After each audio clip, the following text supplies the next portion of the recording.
اس دن قرآن میں آیت آئی تھی نا، جس نے کسی کو قتل کیا نا، سب سے بڑی سزا کس کی ہے؟ قاتل کی. فجزاؤہ جہنم خالدا فیہا، جہنم اس کی جزا ہمیشہ رہے گا. وغضب اللہ علیہ، اللہ کا غضب بھی، اللہ کی لعنت بھی، اور بڑا عذاب اللہ نے اس کے لیے تیار کر کے رکھا ہے. اس لیے حقوق العباد میں جو سب سے پہلا حساب و کتاب ہوگا نا، وہ قاتلوں سے ہوگا، کیونکہ ان کا ظلم سب سے بڑھ کر، اس سے بڑا ظلم انسانیت پہ ہو نہیں سکتا کہ آپ کسی انسانی جان کو قتل کر دیں.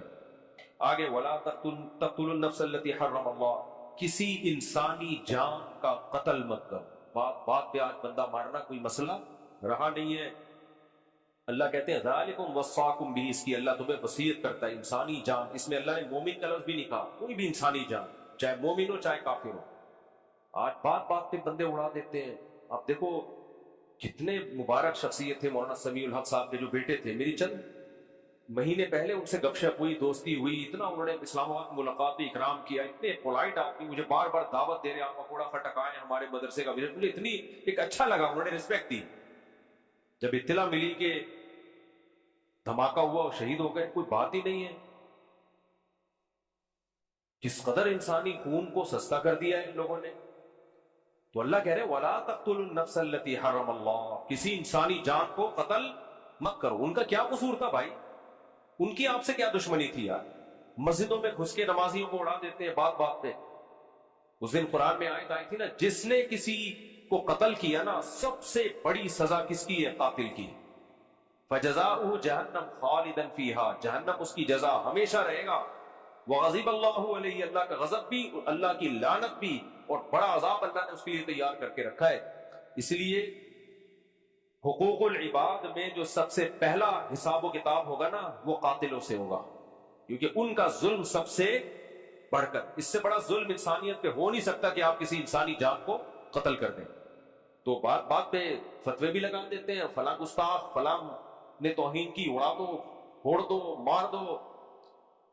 اس دن ایک بچی کی ویڈیو آئی جس کے باپ کو توہین کا الزام لگا کے قتل کر دیا گیا. ایسے بلک کے رو رہی تھی، اتنا ترس آیا کہ میرے باپ تو نبی صلی اللہ علیہ وسلم سے محبت کرتے تھے، ہمارے ابو آتے تھے، ہمیں پیار کرتے تھے، ہمیں گھمانے لے کے جاتے تھے. وہ جوان باپ کا جنازہ گھر میں دیکھ رہی ہے، مارنے والا مار کے چلا گیا اور ہیرو بھی بن گیا. یہ آپ کو یہ دہشت گردی صرف پاکستان میں ملے گی، کہیں بھی نہیں ہے بھائی. یہ قانون بنا ہوا ہے، لا بنا ہوا ہے. آپ کیس کرو، عدالت کو نیوٹرل ہو کے آپ کیس کی سماعت تو کرنے دو. توہین کے کیسز میں ہوتا کیا ہے؟ پہلے 50-100 بندہ، 200-250 بندہ ایس ایچ او کے سر پہ کھڑا ہوتا ہے، ایف آئی آر کاٹ ورنہ تیری گردن اڑا دیں گے.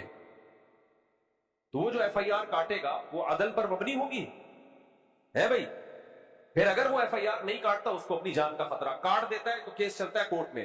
پھر جج عدالت کے باہر 2000 بندہ کھڑا ہوا ہوتا ہے کہ اس کو پھانسی کی سزا سنا ورنہ تیری گردن اڑ جائے گی. یہ چل رہا ہے پاکستان، اور یہ ہوائی باتیں نہیں ہیں، مشاہدے پر مبنی واقعات ہیں. کتنے بے گناہ لوگوں کو جیل کی کوٹریوں میں ڈال دیا، صرف اپنی ذاتی دشمنی نکالی، کوئی کیس بنا کے اس کے اوپر ڈال دیا. تو یہ ہو رہا ہے انسانی جان، اور مذہب کے نام پہ مار دو، مذہب کے نام پہ مار دو. انسانی جان کا قتل ہلکی چیز نہیں ہے، اس کے بہت سخت ثبوت ہونے چاہیے، اس کے بہت پاورفل ثبوت. توہین رسالت کا قانون یہ ہے کہ مرتکب کی سزا قتل ہے، بالکل ٹھیک قانون ہے، لیکن توہین کو ایکسپلین کون کرے گا؟ زبان کی لڑکھڑاہٹ، بولنا کچھ چاہ رہا تھا نکل کچھ اور گیا، یا کوئی علمی بات ہے جو بیان کر رہا ہے، اس کا مقصد توہین نہیں ہے، کوئی علمی چیز ہے. تو ان چیزوں پہ فوراً فتویٰ لگا دینا، اگلے کی زندگی بھی نہ دیکھنا کہ بھائی یہ کیوں توہین کرے گا، اس کا کیا دماغ خراب ہے کیا؟ بات پہ فتوے لگا دیتے ہیں، اور جو مارتا ہے وہ ہیرو بن کے آ جاتا ہے. تو یہ غلط ہے. یہ بھی انسانی جان کے قتل میں یہ چیز شامل ہے. اگر کسی کی زبان لڑکھڑاتی، آپ اس کو اپنی بات کو ایکسپلین کرنے کا موقع دو. پھر اگر کوئی علمی اختلاف بیان کر رہا ہے تو اس کے دلائل سنو. کچھ بھی نہیں سنا جاتا، دھڑ فتوے کو اس نے اٹھا کے ادھر بندہ مار دیا، اس نے اٹھا کے ادھر بندہ مار دیا، اور مارنے والا ہیرو بن جاتا ہے. پھر اس مارنے والے کی مذمت میں کوئی بیان نہیں دے سکتا. کوئی مذمت میں بیان دے گا، اگلے دن وہ آیا ہوا ہوگا اخبار میں، اس کو بھی اڑا دیا.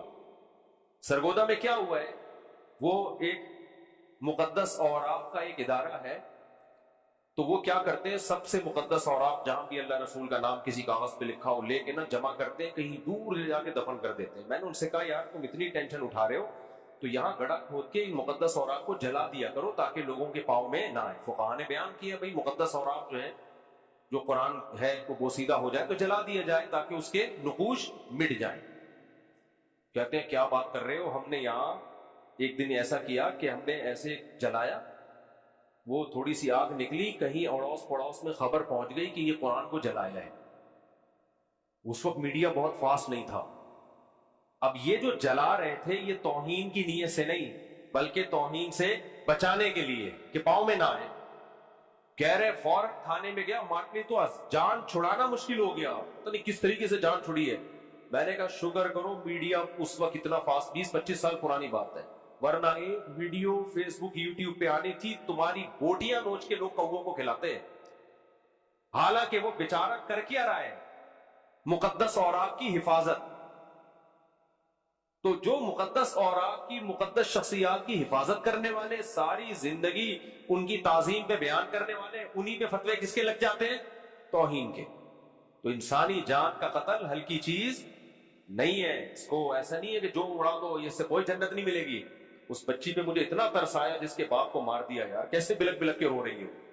تو انسان کے لیے پورا گھر چل رہا ہوتا ہے کسی شخص سے، آپ نے اڑا دیا، اپنی ڈھڑک پوری کر لی اور ہیرو بھی بن گئے آپ۔ تو ایسے جذباتی لوگوں سے ہمیں اپنے ملک کو بچانا ہے، اپنے کلچر کو، اپنی سوسائٹی کو بچانا ہے، اور یہ صرف یہیں پر آپ کو ملے گا دنیا میں۔ ہاں جو واضح لفظوں میں توہین کر رہا ہے، ہمیں پتا ہے یہ شراب بھی نہیں پی ہوئی اس نے، دماغ صحیح ہے اس کا، جان کر جیسے ملحد لوگ کر رہے ہوتے ہیں، کوئی تعویل نہیں بنتی ہے اس کی، اور کیس چلتا ہے، پتہ چل جاتا ہے کہ بھائی اس کی کوئی دوسرا مطلب بنتا نہیں ہے، ٹھیک ہے اس کے لیے تو قانون بنا ہوا ہے، ایسے شخص کو سزا ملنی چاہیے تاکہ ہم ناموس رسالت کی حفاظت کریں۔